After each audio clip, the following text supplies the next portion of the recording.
Martin. Can people use the chat on this one, Martin? I'm never quite sure. They should be able to. Some are external, which they might not be able to see the chat, but I will. I'm just trying to think. If you are able to follow us at Digitally and Scott on Twitter, and if you have any questions, to DM the Twitter account, any questions or anything like that, I can get them from that DM inbox on Twitter. Okay. Well, just first of all, do you know what? Incredibly humble. I don't know about you, but I was talking yesterday. My brain feels like a bit like soggy cornflakes. It's been a big term. I know that so many of you are looking forward to the holidays. So the fact that you makes me very honoured and incredibly humbled. I would love you to give yourself a gift of a bit of space. And if you haven't cleared your desk, take everything, throw it in the bin. Just take it, throw it in the bin. It'll be fine. You have 2 weeks off if you're a teacher. But I'd love you just to give yourself space, a clean paper, and with this, because it is interactive in terms of I really want you to share with us what you're doing, what you think of what we're talking about here, what sparks for you. So I've only got 45 minutes, and in that time, I'm hoping to share a little bit of our story and give you a number of takeaways, including a handbook, an opportunity to attend a CPD event, and some amazing links to things that we think certainly have inspired us along the way. So come with me as I attempt to take this cornflakes brain of mine and make it snap, crackle, and pop. So love it. First of all, a huge thanks to the Education Scotland team, digital team, who've been a huge supporters of Daydream Believers. We worked recently on a resource around cybersecurity, which is on our website for any teacher who wants to look at that. And this is what that looks like. I thought I would start though with this, because let's make no bones about it. I think that this is what we're all being asked to do, whether you're in business, in education. We're all been asked to be creatively brave, particularly around Gen AI, I think, and the speed in which things are developing. So I want you to think, maybe, the first thing to write down on your page of that, what scares you a minute? What are you afraid of? And what's the evidence you have for that, or where has that come from? So what scares you? What's the evidence? And how does that feel? When we were first tasked with thinking about Gen AI and partnership with Education Scotland, we were terrified because this is changing on a day-to-day, week-to-week basis. So trying in any way to predict or create something that could support teachers in this was really difficult. And I know that my amazing colleague Daria is on the team. In case I forget, I just put a massive shout out, because the two of us together have been crafting and developing and iterating and failing and fixing over the last month or so on this experience. And so I'm very grateful for her patience, I think, with me. About almost just now 3 years ago, I left my job as a college lecturer. And this summed up, I think, closest to what it felt like. One of the reasons was that I felt that the system was trying to work in a way that didn't suit the world around us. Our world is on fire in every way that we can think about at the minute. And we're trying in a way to build a wall around it and stick to something that we feel comfortable with.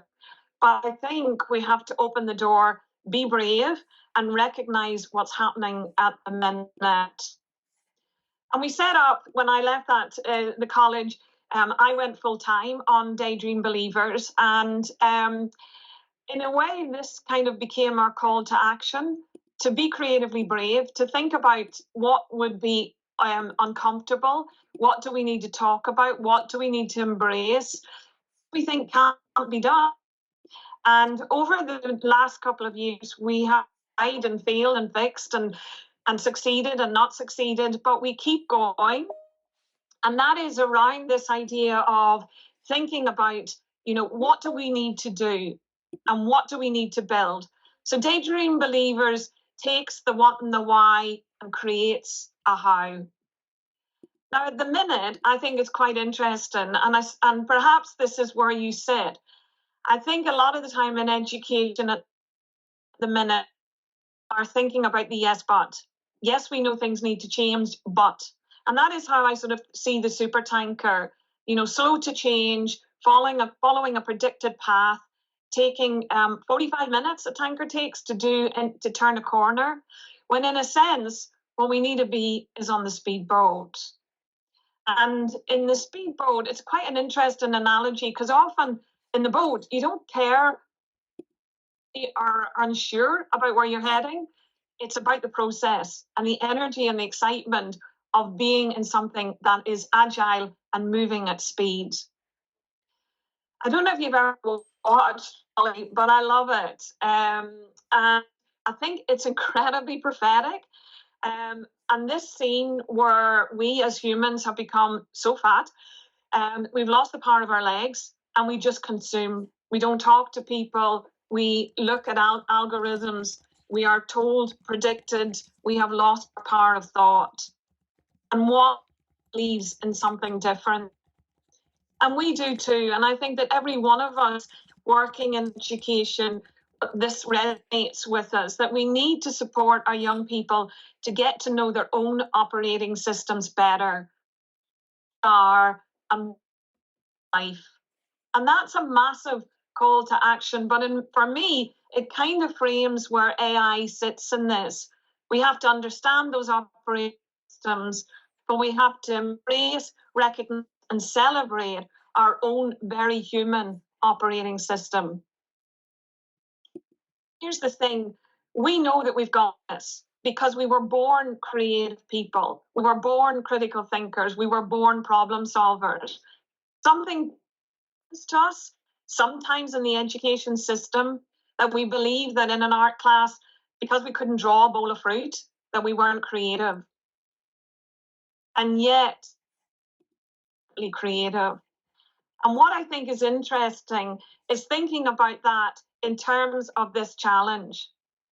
What if around this really difficult, scary topic, what if we get it right? And what I'm going to do is look at breaking that sentence down.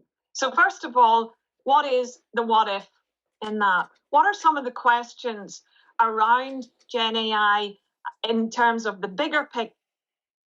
And who are some of the people looking at that? So Martin, I'm going to look to you, hopefully with teams, you never quite know, but hopefully this is sound, because this is, for me, the World Economic Forum are really brilliant at framing some of these big questions in a very, very sort of succinct kind of way. So Martin, that's... Yep, working fine.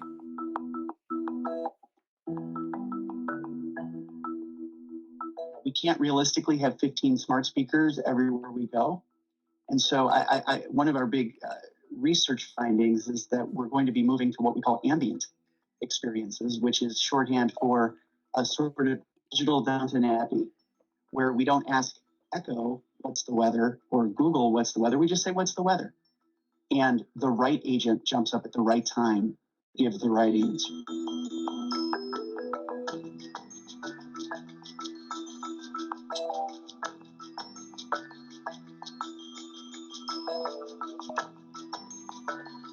We're getting past the last 10,000 years where we've used humans as robots, by and large, engaging only a tiny fraction of human abilities and forcing people into repetitive, tedious dead-end work for the most part.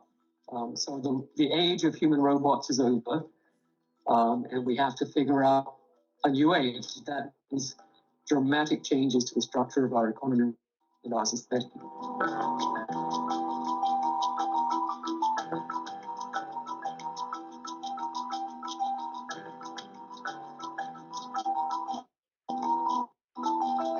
Speaking, we're talking about improving biology and redesigning organisms for beneficial purposes. It's going to allow us to not just edit genomes, but also, and importantly, write a new code for life. We'll have right-level permissions. We already started to see some of that this year. COVID-19 vaccines, they make use of engineered code in the form of messenger RNA. What's on the horizon are diminished reality glasses that look very much like what I'm wearing, that would allow you to remove things from your point of view, from your view, whether that's garbage or other people.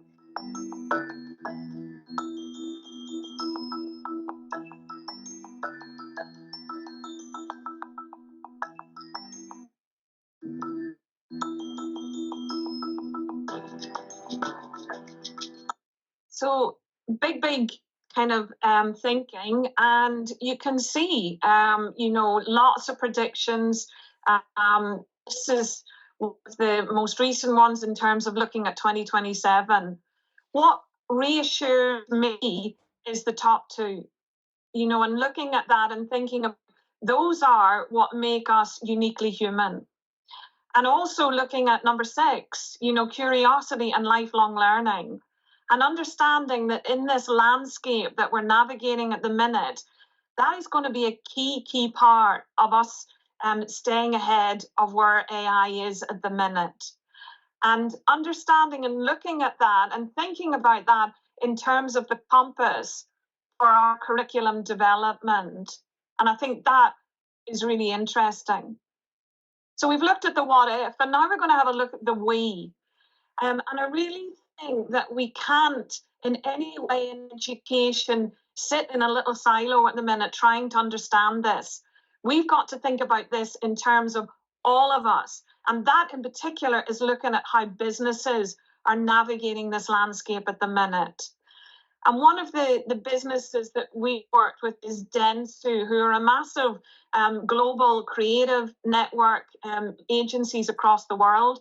And we've been working closely with them, way from the very beginning, and looking at what they are doing in generative AI. And they've been very generous in terms of sharing some of their insights.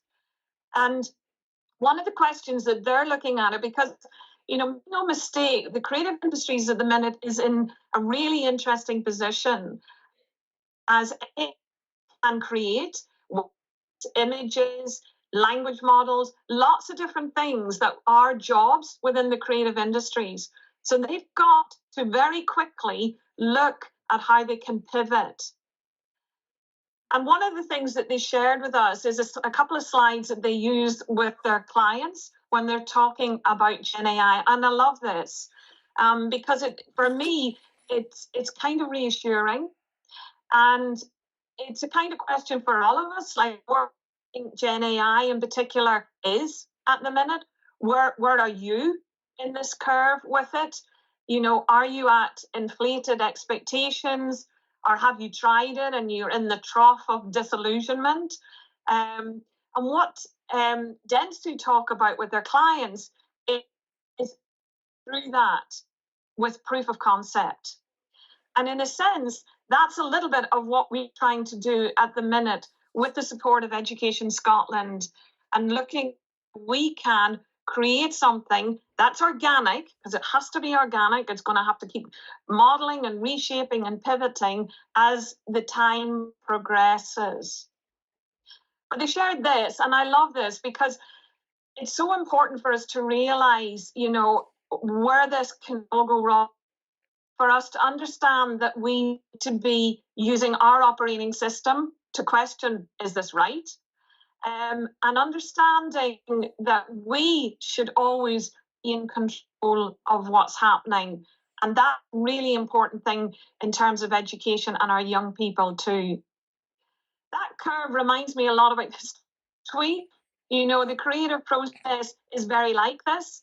And I think at the minute, in AI, I know that both Dari and I could plot what we've created with what we're about to show you today in these 6 sentences. We have gone into the trough of disillusionment. How can we put something together that's going to be defunct in a couple of weeks' time? How do we share something that enables everybody's voice to be heard in it? So yeah, it's a really normal process. But I think when we go back to the we and we look at what the creative industries are doing at the minute and how what they do normally and adding in Gen AI to give a bigger and better user experience. And I think that word and that challenge, how can we enhance the user experience of our learners, looking at how they're doing that in industry and looking at how we can support those questions. So I'm just going to show you this very short video about a project for Nike that does just that. As football's greatest players took center stage, fans around the world will be watching live in record numbers, with second screen devices close at hand. For the global audience, and especially for football-obsessed teens, the tournament's biggest would instantly become the web. We created Phenomenal Shot, a real-time campaign that let global fans remix and share in pivotal moments by Nike athletes, just seconds after they happened on live TV. Moments after an iconic play, we deployed ads across every site and app in Google's global ad network, celebrating the moment in the style of Nike's blockbuster animated film, The Last Game. Fans entered an immersive 3D window to the pitch, where they could experience the frozen moment in time and capture it as if they were there with mobile camera in hand. They could then add headlines, stickers, and effects before sharing their unique vision with the world.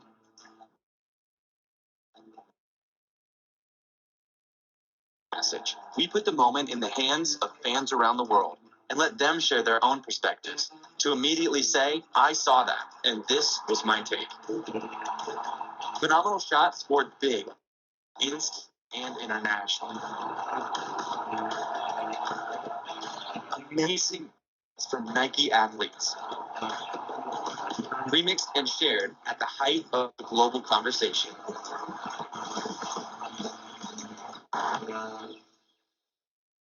There you go. Yeah. Not going to watch that again. So that's the what if and the we and what's happening in creative industries. And then the right is the last part of that sentence. And I suppose in the right, this is where we are sitting. And we have to understand that we don't know this. We don't know what the right is. But we do know that our call to action is to be the change. We choose 2 things. We choose to build a wall or be a windmill. We can choose to put our heads under the ground or be like the meerkats, look up, look around, that want to change things. I really like this quote because I think as teachers, we should be reassured.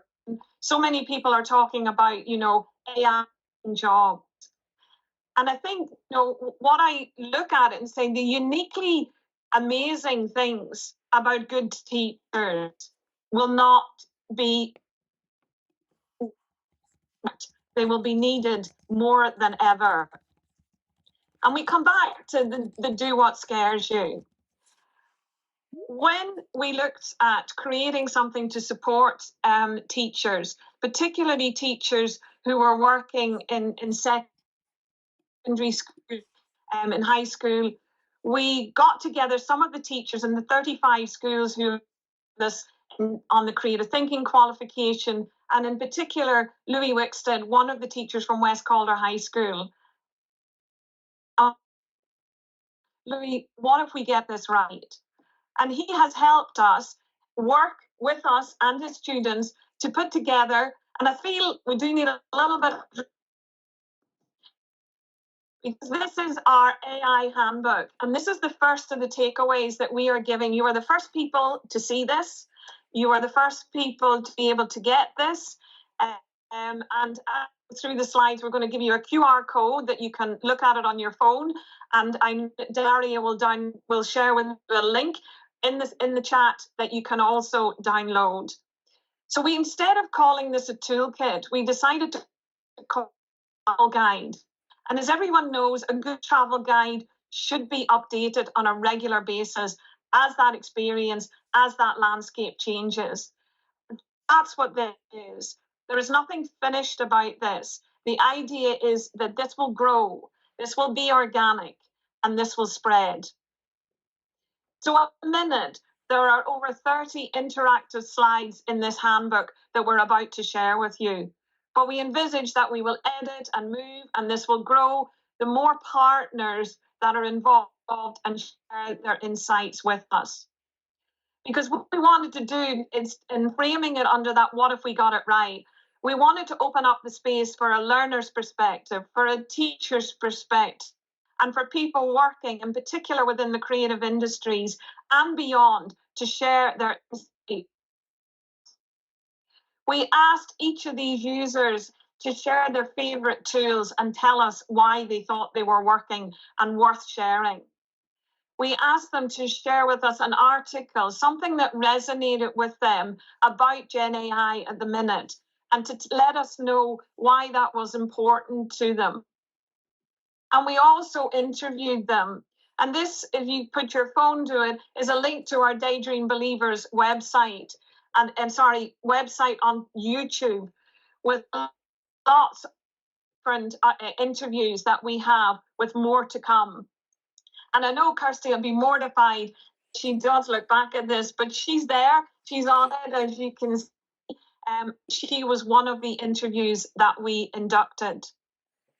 What we did was think about this travel guide at Compass, and we used our stamp, as you can see there on the left-hand side, that we use to assess creative thinking in the qualification. And that follows that five-prong process: research, ideas, feel and fix, tell a story, and evaluate. And that became a really interesting way for us to share how in terms of how does this experience fit within a level 5 and 6 qualification equivalent to a 5 and a higher, as we said, in 35 schools, and online at the minute to double in terms of 70 high schools delivering this in the new academic year. When you go on the link, as you see there, onto our qualification, you can do that on our website and find out more if you don't already know about it. But as we said, we wanted to look at, speaking to people, getting insights, meeting some of the people who are leading the way, grappling around this landscape, and people who are doing amazing work, both in industry and education in classrooms. So this is what Kirsty's page looks. When you click on the link here, you'll be able to see that 15-minute interview that Kirsty and I, we asked fairly big questions that she wasn't afraid to answer.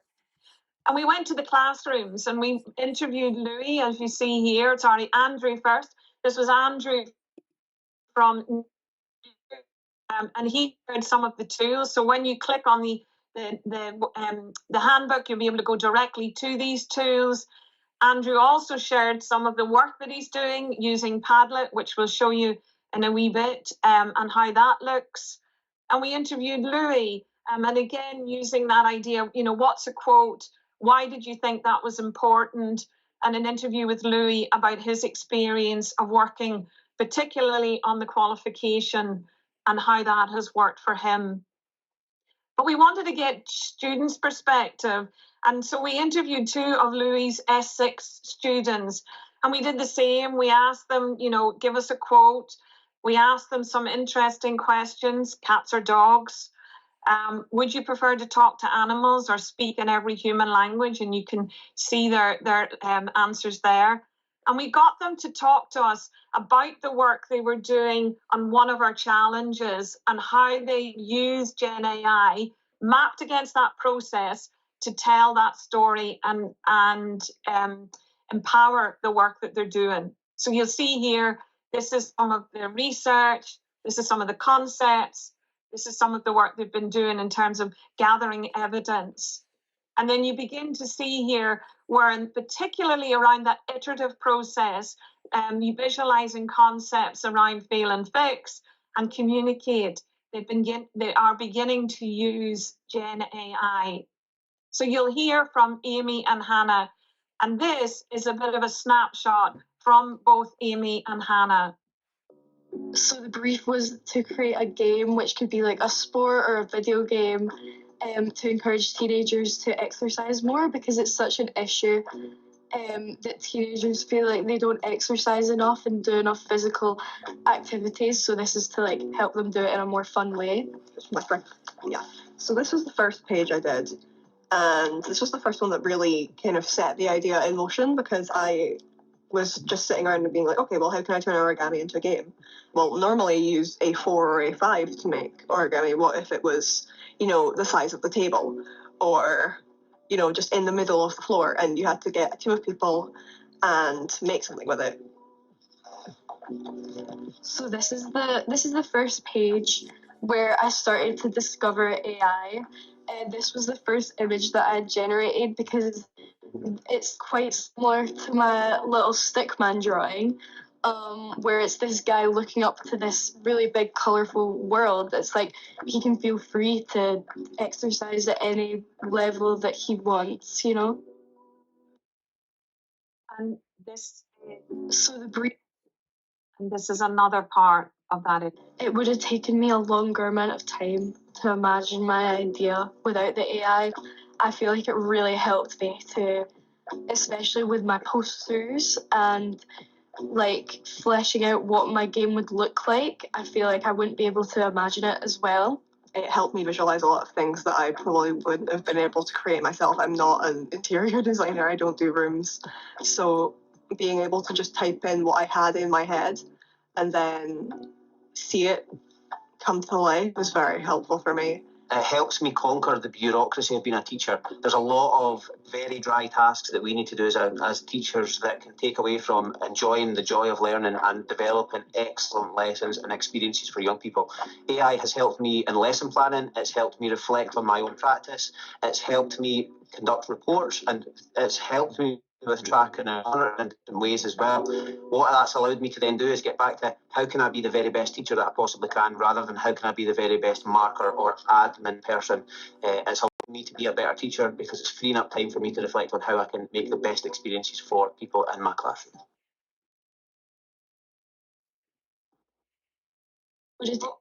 So we also, you heard there, and you can see with Glasgow School of Art, they've been a massive support for us in gathering a lot of the evidence. And we're going to share at the end of this a number of free CPD AI opportunities in partnership with Glasgow School of Art. So hang in there, don't be sneaking off, because you don't want to miss these. What we also did on it was look at, well, how could it have helped? So some pupils weren't using it or hadn't used it, and we looked, and you can see in the handbook, this is one of the projects called Campaign for Kindness. Who do you think in the world deserves more kindness? And this was a really beautiful, powerful project of a young carer, someone in a school who is a young carer. And what we've been able to do is look at it and say, well, how could AI have helped you with the research? All the time going back and saying, you start with it, you tell us, you create the ideas, you put that human that thumbprints and handprints on it, and then you take it into AI. And you can see here, particularly around that iterative stage, where they have an idea and they just need a little bit of a help to push it on that little bit further.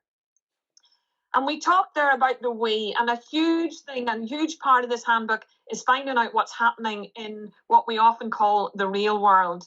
And we were delighted to be able to tune in with Dave Ward, really amazing creative director and owner of Create Future. And he shared some of his insights with us.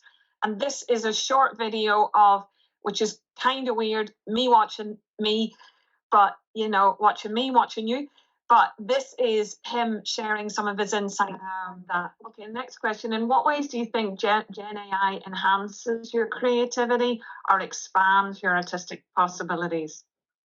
Yeah, so there's a difference here between, I like to create a clear separation between applied design and creativity.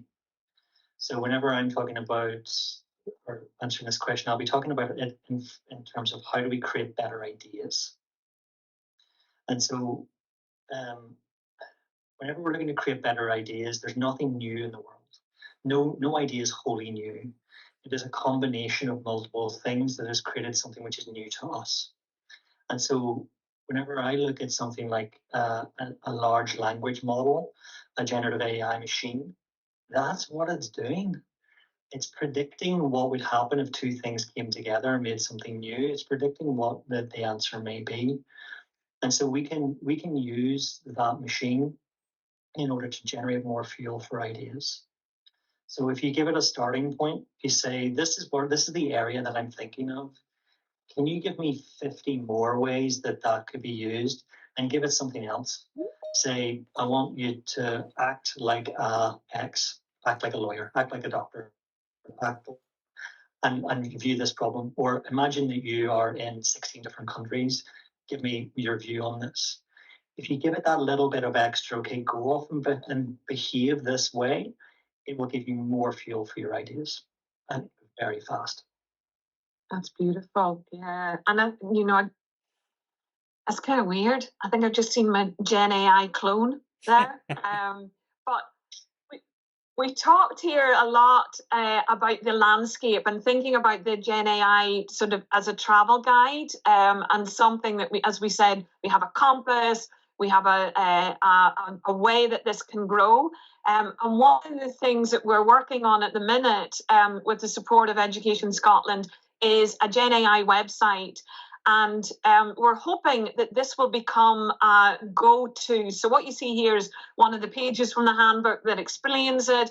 And this will be a sort of a landscape where there'll be a cafe, a library, a tool shed, and a cinema.